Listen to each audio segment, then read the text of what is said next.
Hello everyone, I hope you all are doing in your studies. तो आगे next part, जैसे कि आप लोगों को पता है, यहाँ पे मैं करवा रही हूँ आरआरबी एंड नॉरसेट की प्रिपरेशन।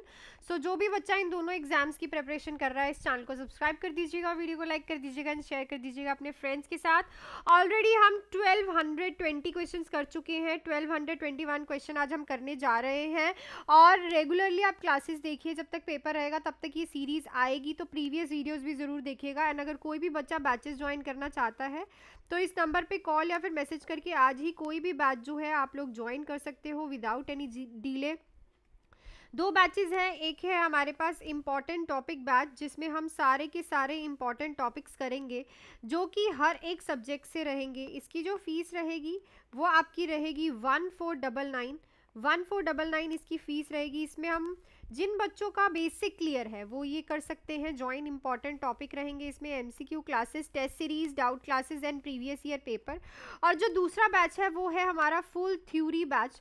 थ्योरी बैच जो है उन बच्चों के लिए है जिनको जो है बेसिक क्लियर करना है। इसकी जो फीस रहेगी 2499 इसका जो फीस है। सो इस बैच में हम स्टार्टिंग से सब कुछ करेंगे। सबसे पहले तो basic anatomy and physiology start करेंगे, देन उसके बाद हम थ्योरी क्लासेस करेंगे, देन इंपॉर्टेंट टॉपिक क्लास रहेगी आप लोगों के पास, एमसीक्यू क्लास रहेगी, टेस्ट सीरीज रहेंगी, doubt classes and previous year paper. So कोई भी बैच जो है आप इस नंबर पे कॉल या फिर मैसेज करके आज ही ज्वाइन कर सकते हैं, चाहे इंपॉर्टेंट टॉपिक बैच हो चाहे थ्योरी बैच हो। सो चलते हैं हम अपने क्वेश्चन पे। 1221 क्वेश्चन हम करने जा रहे हैं। सो क्वेश्चन देखते हैं क्या बोलता है। सो क्वेश्चन है, which of the following acquired global impairment of intellect, memory, personality but without impairment of consciousness. So इनमें से क्या होता है जिसमें इंटेलेक्चुअल, मेमोरी, पर्सनालिटी इम्पेयर्ड हो जाती है बट कॉन्शियसनेस नहीं इम्पेयर्ड होती। मतलब पेशेंट को पता होता है, मतलब वो कॉन्शियस होता है, he is not unconscious, he is not जिसमें वो कोमा में हो, ठीक है, मतलब वो एक्टिविटीज कर रहा है, वो कॉन्शियस है। सो इसमें कहाँ होता है वो, डिलीरियम में, डिमेंशिया में, स्कीजोफ्रेनिया में, देन डिप्रेशन में। सो यहाँ पे राइट ऑप्शन जो है हमारे पास रहेगा that is your dementia. Dementia आपने पढ़ा है, इसमें पेशेंट कॉन्शियस होता है, ठीक है, बट उसकी मेमोरी, ठीक है, कौन कौन सी चीज़ें, मेमोरी इम्पेयर हो जाती है और प्रोग्रेसिवली इम्पेयर होती है, प्लस उसकी इंटेलेक्चुअल कैपेबिलिटीज, कुछ भी पेशेंट इंटेलेक्चुअली कर नहीं पाता, प्लस पेशेंट की पर्सनालिटी, उसको नहीं याद होता कि वो कौन है, ठीक है, वो लोगों को भूल जाता है, अपने लव्ड वंस को भूल जाता है।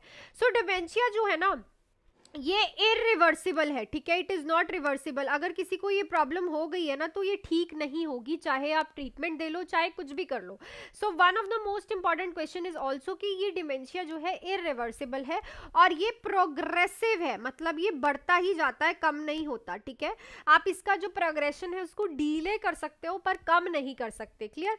चलो नेक्स्ट क्वेश्चन पे चलते हैं। According to the Freud what is the primary conflict in a internal stage of psychosexual development. So यहाँ पे क्वेश्चन को थोड़ा सा करेक्ट कर लेना। सो यहाँ पे जो क्वेश्चन को करेक्ट करना है आपको, यहाँ पे इसको करेक्ट करना है, यहाँ पे आएगा एनल, ठीक है, इसको करेक्ट कर लेना, मैं कट करके कर रही हूँ। एनल जो स्टेज होती है according to psychosexual development fluid की जो थ्योरी थी उसमें प्राइमरी कॉन्फ्लिक्ट क्या रहता है। सो ऑप्शंस है meaning of breast feeding, toilet training, sexual identity, Oedipus complex. तो देखो जब पेशेंट एनल स्टेज में होता है तो टॉयलेट ट्रेनिंग जो है सबसे पहले उसका कॉन्फ्लिक्ट रहता है। जो ब्रेस्ट फीडिंग होती है ये हमारी ओरल स्टेज के कॉन्फ्लिक्ट में देखने को मिलती है, ठीक है, जो बर्थ से लेके 18 मंथ्स तक होता है, ठीक है। उसके बाद जो सेक्सुअल आइडेंटिटी है ये हमारी फैलिक स्टेज में देखने को मिलती है। फ्लूइड की ये जो स्टेजेस हैं ये बहुत ज़्यादा इंपॉर्टेंट है तो इनको कर लेना। एंड जो ऑडिपस और इलेक्ट्रा कॉम्प्लेक्स है ये हमें देखने को मिलता है जब पेशेंट की लेटेंट स्टेज होती है, लिख लेना इसको, लेटेंट स्टेज में हमें ये देखने को मिलता है ऑडिपस एंड इलेक्ट्रा कॉम्प्लेक्स। और टॉयलेट ट्रेनिंग जो है हमें वो कब देखने को मिलती है, conflict, that is your anal stage of psychosexual development theory of the Freud. Next है which of the following gas is used in sterilization of a medical equipment. तो मेडिकल इक्विपमेंट्स की स्टरलाइजेशन करने के लिए कौन सी गैस यूज होती है।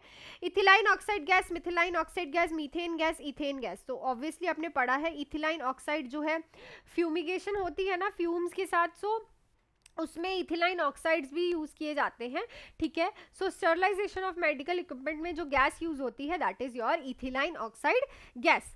नेक्स्ट है for the pregnant women what is a minimum number of ANC visit recommended. तो एंटीनेटल विजिट जो होती है मदर की during pregnancy according to the WHO, ठीक है ना, अकॉर्डिंग टू द WHO वो कितनी रिकमेंडेड होती हैं? 6 विजिट, 1 विजिट, 4 विजिट्स या फिर 10 visit? So it's 4 visit. Recently ये 2017 में 8 विजिट्स का कंडक्ट किया गया था, बट आपको पेपर में 4 विजिट्स लिखा है तो 4 विजिट्स पे ही करेक्ट करना है।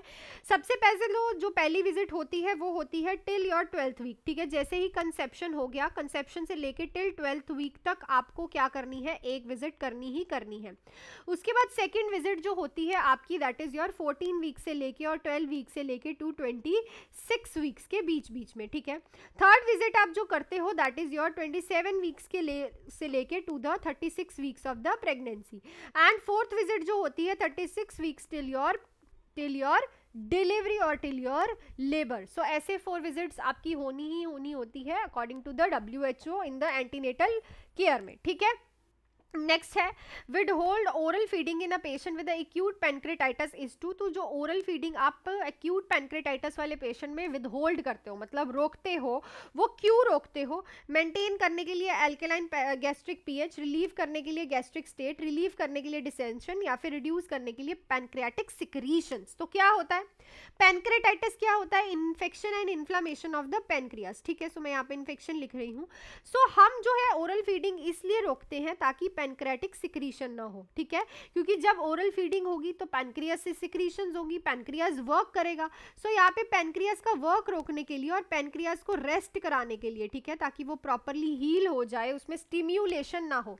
सेकेंडली वर्क रोकना है और स्टिम्युलेशन पैनक्रियास की वो भी रोकनी है, क्योंकि जितनी ज़्यादा स्टिम्युलेशन होगी उतना ज़्यादा पेशेंट को पेन होगा। और pancreatitis is itself a very painful जो है प्रॉब्लम है, ठीक है। सो इसीलिए रिड्यूस करने के लिए पैनक्रियाटिक सिक्रीशंस जो है ओरल फीडिंग जो विदहोल्ड की जाती है।